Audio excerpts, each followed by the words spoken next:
अस्सलामुअलैकुम। तो भाई आज की वीडियो में हमने समझना है wave front, types of wave front, spherical wave front, plane wave front और रेस। सारी बातें मैं आपको जो है डायग्राम बना के समझाऊंगा, तो इंशाल्लाह बात आपको बहुत अच्छी समझ में आएगी। अच्छा, ये टॉपिक हमारे लिए इम्पॉर्टेंट है क्योंकि अगर हमें यंग डबल स्लिट एक्सपेरिमेंट समझना है या हमें इंटरफेरेंस समझना है या हैगन प्रिंसिपल समझना है तो हमें वेव फ्रंट आना चाहिए। ठीक है कि वेव फ्रंट होता क्या है, और पेपर के लिए एमसीक्यूज और शॉर्ट में ये इंपॉर्टेंट होता है। चलो अब वेव फ्रंट शुरू करते हैं। भाई देखो, वेव फ्रंट एक ऐसा सरफेस है, देखो ये लाइन नज़र आ रही है, ये एक आपके पास सरफेस है। इस सरफेस पे क्या होगा कि जो भी वाइब्रेशन है ना उसका फेस सेम होगा। थोड़ा सा मुश्किल लग रहा होगा, आओ इसको सिंपल करता हूँ, आपको बहुत अच्छी बात समझ आएगी। फॉर एग्जाम्पल यहाँ पर क्या है, ये आपके पास क्या है, एक ट्रांसफ़र वेव है। ठीक है, अच्छा इस ट्रांसफ़र वेव में यहाँ पर आपके पास क्या है, क्रस्ट। ठीक है, यहाँ भी आपके पास क्रस्ट होगा और यहाँ भी क्रस्ट, तो वाइब्रेशन का फेस क्या हो गया, सेम हो गया, यानी हर जगह पे क्रस्ट आ रहा है। और अगर आप इन तमाम पॉइंट्स पे एक सरफेस बना दोगे तो वो जो सरफेस है वो वेव फ्रंट है। देखो कितनी प्यारी बात समझ में आई ना, कि आपके पास एक वेव है, वेव ट्रांसफर वेव ली है हमने। अच्छा, अब वेव फ्रंट का सोर्स क्या होता है, एक लाइट सोर्स होता है, यानी एक लाइट है तो उसमें आपके पास वेव फ्रंट निकल रहा होगा। अब मैं लाइट सोर्स से भी समझाता हूँ वेव फ्रंट, पहले इधर समझ लो, वहाँ पर भी यही बात है।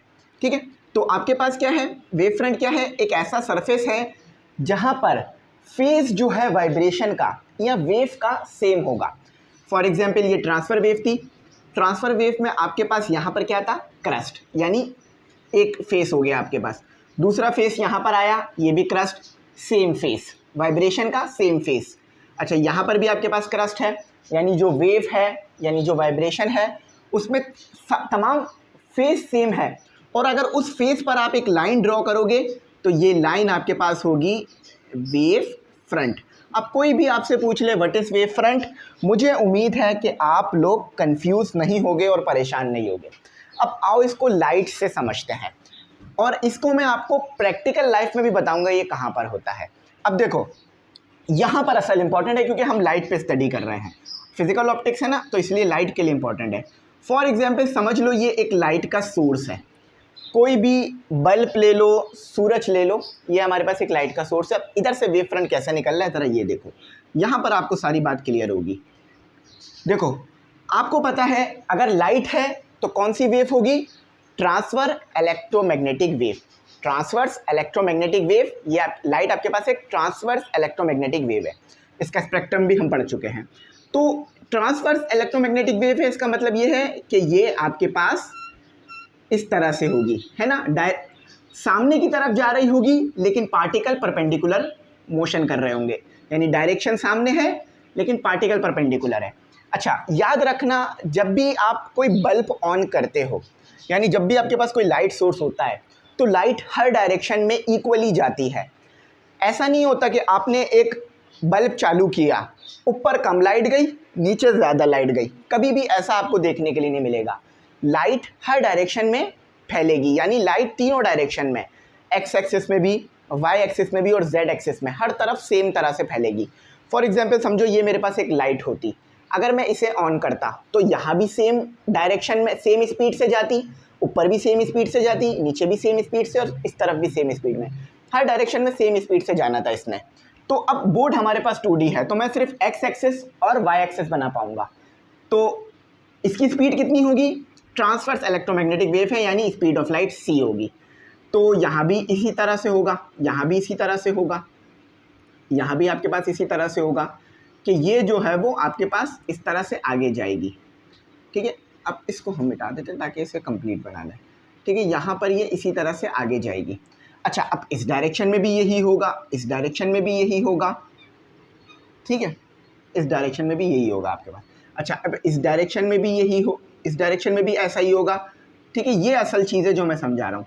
अब हमने क्या कहा था, सेम फेस। फॉर एग्जांपल ये वाली आप फेस ले लो, यहाँ पर क्रस्ट है तो यहाँ पर भी क्रस्ट होगा, यहाँ पर भी क्रस्ट होगा। याद रखना, अगर यहाँ से लेकर, सोर्स यहाँ पर है ना, यहाँ से लेकर यहाँ पर आने में t टाइम लगा तो यहाँ से लेकर यहाँ तक आने में भी t टाइम लगेगा। क्यों, क्योंकि हर डायरेक्शन में आपके पास कांस्टेंट स्पीड से लाइट जाएगी। समझ लो एक वैक्यूम है हमारे पास, ठीक है, वैक्यूम है, ठीक है, हमारे पास एक वैक्यूम है। समझ गए मेरी बात? अब वेव फ्रंट में ड्रॉ करके दिखाऊंगा। तो यहाँ से लेकर यहाँ तक आने में भी सेम टाइम लगेगा, और वहाँ से लेकर यहाँ तक, और यहाँ से लेकर यहाँ तक आने में भी सेम टाइम लगेगा, टी। ठीक है, अब वेव फ्रंट देखो, इस तरह से वेव फ्रंट आ जाएगा। ये चीज़ बहुत कम टीचर बताते हैं, लेकिन अमूमन बता देते हैं। ठीक है, तो मैंने थोड़ा सा आपको बता दिया ये। अब थोड़ा सा ये स्पेरिकल नहीं लग रहा, तो स्पेरिकल बना लेते हैं। ये इलिप नहीं है, ठीक है, स्पेरिकल बनाया। तो ये जो मैंने लाइन बनाई अभी, जिसे मैं ब्लैक से करूँगा, ये वेव फ्रंट था, ये वेव फ्रंट था। देखो फेस सेम है जी सर, बिल्कुल फेस सेम है। क्यों? तमाम क्रस्ट, अच्छा यहाँ पर फेस में थोड़ी सी हमने गड़बड़ कर दी है, यहाँ पर फेस हमारा थोड़ा सा आगे पीछे हो गया है, तो इस फेस को भी सही कर देते हैं। ठीक है, थोड़ा सा वेव को हम, ये लो, यहाँ भी फेस सेम हो गया। फॉर एग्जांपल ये क्रस्ट दूसरे क्रस्ट पे आ रहा है, ये क्रस्ट फिर दूसरा क्रस्ट आ रहा है, ये एक क्रस्ट और दूसरा क्रस्ट आ रहा है, ये एक क्रस्ट और दूसरा क्रस्ट आ रहा है। तो देख रहे हो सेम फेस है, यहाँ भी क्रस्ट है, यहाँ भी दूसरा क्रस्ट है, यहाँ भी दूसरा क्रस्ट है, यहाँ भी दूसरा क्रस्ट है।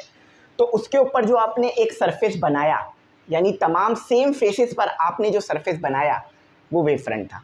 याद रहेगी ये बात? याद रहेगी। अक्सर आपको बुक में ना इस तरह बना हुआ मिलेगा, इस तरह बना हुआ मिलेगा। ये लाइट सोर्स होगा और ये आपके वेव फ्रंट होंगे।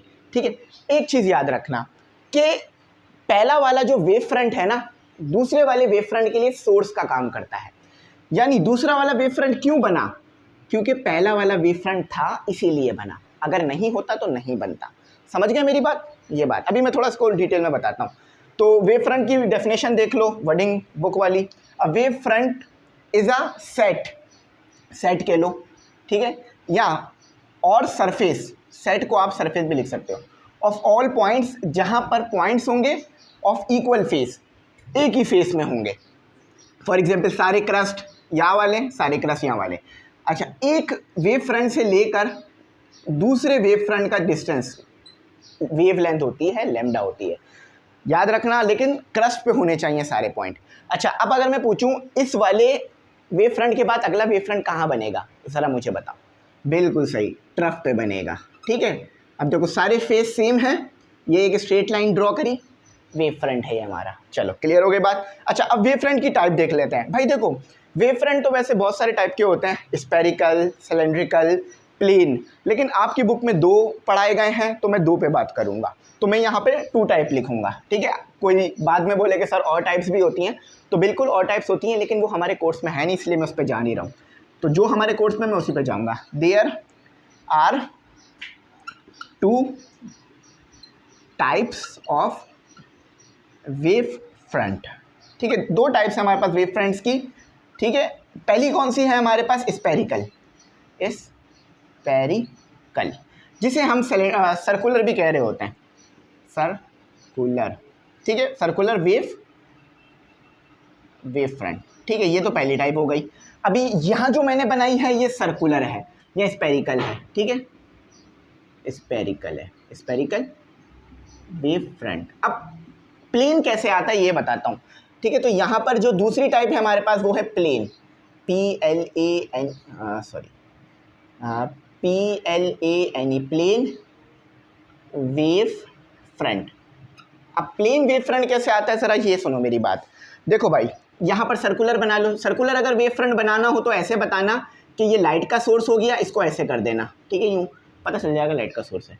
तो ये इस तरह से वेव फ्रंट आ गए। ये फर्स्ट वेव फ्रंट हो गया, ये सेकंड वेव फ्रंट हो गया। अब प्लेन वेव फ्रंट कैसे बनता है, समझ लो। आपके पास लाइट सोर्स यहाँ पर है, लाइट सोर्स आपके पास यहाँ पर है, तो क्या होगा, वेव फ्रंट निकलेंगे। अब देखो, मैं ये पूरा वेव फ्रंट नहीं बना रहा, सिर्फ इतना हिस्सा बना रहा हूँ, यहाँ से लेके यहाँ तक। तो इस तरह से वेव फ्रंट आएंगे, है ना। लेकिन जैसे जैसे ये दूर जाते जाएंगे, ये स्ट्रेट होते जाएंगे, फिर एक वक्त ऐसा आएगा कि स्ट्रेट लाइन्स आने लगेंगी। समझ में आया प्लेन वेव फ्रंट कैसे मिलेगा? प्लेन वेव फ्रंट जब मिलेगा जब सोर्स बहुत ज़्यादा दूर हो। ठीक है, जैसे कि सन से मेरे पास वेव फ्रंट आ रहा है, तो वो प्लेन होंगे। क्यों? क्योंकि सोर्स बहुत दूर है, सन बहुत ज़्यादा दूर है हमारे से। ठीक है, आप लोग को पता है कितना दूर है, आप लोगों ने पढ़ा है फिजिक्स में। अच्छा, if a light source at a infinite, यानी या तो बहुत ही ज़्यादा दूर जिसे आप कैलकुलेट नहीं कर सकते, या बहुत दूर। एक तो चीज़ इतनी दूर होती है ना कि बहुत ज़्यादा दूर है, कैलकुलेट हो सकती है, लेकिन एक तो इतनी दूर है कि कैलकुलेट भी नहीं हो सकती, तो या तो बहुत ज़्यादा दूर हो, यहाँ इतनी दूर हो कि कैलकुलेट ही नहीं कर सकते। तो अगर ऐसी जगह पर आपका सोर्स रखा हुआ है, यानी बहुत ज़्यादा दूर सोर्स रखा हुआ है, तो वहाँ से जो आप बच्चों के पास वेव फ्रंट आएगा वो प्लेन वेव फ्रंट होगा। ये आपस में पैरेलल होंगे, ठीक है। देखो प्लेन है ना, बिल्कुल सीधे सीधे आ रहे हैं, तो ये प्लेन वेव फ्रंट है। अब यहाँ जगह नहीं है, आप लोगों के लिए ऊपर लिखा हुआ है, ठीक है। अब रेस भी बता देता हूँ, वो भी बता देता हूँ। अच्छा, यहाँ पर एक बात और लिख लो, first wave front behave like a source for second wave front, यहाँ लिख लो एफ, क्योंकि ये बात बहुत इंपॉर्टेंट है, ये पूछी जाती है। फर्स्ट वेव फ्रंट बिहेव, या बिहेव कह लो, या first wave front is a source of second wave front. अब देखो जरा मैं कहना क्या चाह रहा हूँ। आप बोलोगे सर यहाँ पर सोर्स है तो इस वजह से ये वेव फ्रंट आया, ठीक है, बात सही है आपकी। लेकिन अगर पहला वाला वेव फ्रंट नहीं होता तो दूसरा वाला वेव फ्रंट नहीं आ पाता। तो पहले वाले वेव फ्रंट ने, ये जो फर्स्ट वाला वेव फ्रंट है, ये फर्स्ट वाले वेव फ्रंट ने सेकंड वाले वेव फ्रंट के लिए सोर्स का काम किया है, तो इसलिए आपको सेकंड वेव फ्रंट मिला। बात समझ आ गई। अब आखिरी टॉपिक पढ़ लेते हैं हम अपना, रेस। रेस क्या होती है? देखो रेस हम सबसे पहले तो इसलिए बनाते हैं ताकि लाइट को स्टडी करना आसान हो जाए। क्यों? क्योंकि लाइट हर डायरेक्शन में फैलती है, तो अगर जो चीज़ हर डायरेक्शन में है तो उसको हम कैसे स्टडी करेंगे। फॉर एग्जांपल आपने एक दूध की थैली ले जा रहे थे, जैसे ही दूध गिरा ज़मीन पे, थैली फटी, हर तरफ दूध फैलेगा। ऐसा तो नहीं है कि सिर्फ सामने ही दूध फैलेगा, हर तरफ फैल जाएगा ना। इसी तरह से जैसे आप बल्ब चालू करते हो तो ऐसा तो नहीं है कि लाइट सिर्फ एक डायरेक्शन में जा रही हो। हाँ, अगर आपके पास कोई टॉर्च है वो तो अलग बात है, क्योंकि उसको हम वन डायरेक्शन कर रहे होते हैं कि स्ट्रेट लाइन में जाओ। लेकिन अगर बल्ब है तो हर डायरेक्शन में लाइट जा रही होती है। इसी तरह से हम रेस इसीलिए बनाते हैं ताकि हम लाइट को स्टडी कर सकें। सही है। अच्छा, रेस होती क्या है? रेस हमारे पास पैरेलल लाइंस होती हैं जो कि हम वेव फ्रंट पे बनाते हैं। अच्छा, ये पैरेलल लाइन परपेंडिकुलर होती है वेव फ्रंट के। फॉर एग्जांपल इधर सुनो, ये आप बच्चों के पास क्या था, वेव फ्रंट, हमने इसे पढ़ लिया, ठीक है। यहाँ पर देखो पूरा हमने इसे पढ़ लिया। अब अगर मैं पैरेलल लाइंस ड्रॉ करूँगा तो ये आपकी होगी रेस। फॉर एग्जांपल ये रखा हुआ लाइट सोर्स से क्या निकल रहे हैं? वेव फ्रंट निकल रहे हैं, ठीक है, जो कि हमने स्पेरिकल तौर पे बना दी है। अच्छा, अब यही सोर्स से हमने लाइंस निकाल ली जो कि परपेंडिकुलर हैं, किसके? परपेंडिकुलर हैं हमारे पास वेव फ्रंट के, तो इसी को कहेंगे हम रेस। रेस क्या होती हैं? पैरेलल लाइंस होती हैं आपस में, यानी ये लाइंस आपस में पैरेलल होंगी लेकिन वेव फ्रंट के परपेंडिकुलर होंगी। अच्छा, ये लाइन एग्जिस्ट नहीं करती हैं, ये इमेजिनरी हैं और स्टडी करने के लिए बनाई जाती हैं। ऐसा नहीं समझना कि आप इन लाइंस को देख सकते हो, ये स्टडी करने के लिए बनाई जाती है।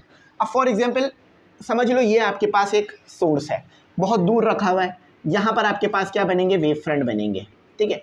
प्लेन क्यों बन रहा है? क्योंकि सोर्स बहुत दूर है। अब यहाँ पर रेस कैसे बनेगी? ये देखो, ये रेस आ गई। अब साफ समझ में आ रहा है कि ये परपेंडिकुलर है, ठीक है, ये परपेंडिकुलर है। तो ये क्या चीज़ हो गई हमारी? ये रेस हो गई। ब्लैक से लिख देता हूँ, ब्लैक से हमारी आ गई रेस, ठीक है, यहाँ लिख देते हैं। ये हो गई आपकी रेस, और ये चीज़ क्या हो गई? ये हो गई आपकी वेव फ्रंट। और वेव फ्रंट की कौन सी टाइप है? प्लेन टाइप है। चलो, बहुत प्यारी बात समझ में आई। चलो, अब ज़िंदगी भर भूलना मत, इसे याद रखना। ये सारी जो चीज़ें थी मैंने आप तक डिलीवर करी। आई होप मेरी बात समझ आई होगी। अगर कुछ ना आया हो तो कमेंट करना, मैं इंशाल्लाह कोशिश करूँगा जवाब दूँ, ठीक है।